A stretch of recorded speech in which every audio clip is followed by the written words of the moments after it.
అవమానాల్ని సైతం మౌనంగా భరించాడు. అత్యున్నత శిఖరాల్ని సందర్శించాడు. ఇవి ఒక్కటొక్కటిగా కాదు, ఒకే జీవిత ప్రయాణంలో ఎదురైన దశలు. 4 దశాబ్దాలకు పైగా ప్రజాపాలనలో శబ్దం లేకుండా పనిచేసిన వ్యక్తి ఆయన. నా 4 దశాబ్దాల నిర్మాణాత్మకమైన మిత్రుడు ఎల్విఎస్ హృదయపూర్వకంగా ఆహ్వానిస్తున్నాను. నమస్తే సతీష్. అదే కొంచెం దూరంగా ఉన్నట్టుంది. నమస్తే అండి.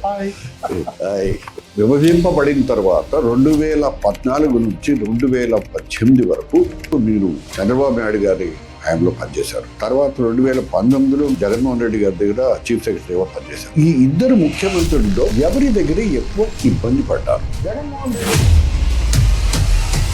అదే జగన్మోహన్ రెడ్డి గారు చాలా అవమానకరంగా ఎందుకు వ్యవహరించారు మీతోటి? స్పష్టమైన కారణం చెప్పొచ్చు కదా మీరు. రెవెన్యూ ఎలా పెంచాలి, జవాబుదారీతనాన్ని ఎలా తీసుకోవాలి, ఎవరికైనా నీరు రావట్లేదంటే ఎన్ని గంటల లోపల దాన్ని పరిష్కారం చేయాలి. జగన్మోహన్ రెడ్డి గారికి ఇదంతా కూడా అసలు అనవసరం అన్నట్టుగా మౌనం పెట్టారు.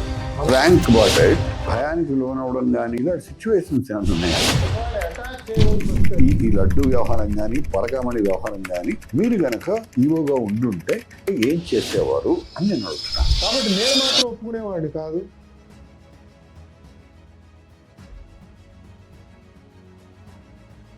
ఆ రోజు గుర్తేడులో జరిగినటువంటి సంఘటనలో వాళ్ళ డిమాండ్స్ ఏంటి?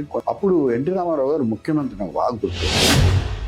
ముఖ్యమంత్రి గారికి కూడా ఆయన చాలా షాక్ అయిపోయారు. జగన్మోహన్ రెడ్డి మిమ్మల్ని పిలిచి మీరే అన్నా ఉండండి, మీరు ఇంకా సంవత్సరమే ఉంది కానీ మీరు తర్వాత కూడా మీరే ఉండాలి అని చెప్పి మీరు పర్టికులర్గా ఆ రోజు నేను ఫోన్ చేసినప్పుడు మీరు ఫోన్లో కూడా చెప్పారు, ఇలా అన్నారు, నేను చూసుకుంటాను మిమ్మల్ని అని.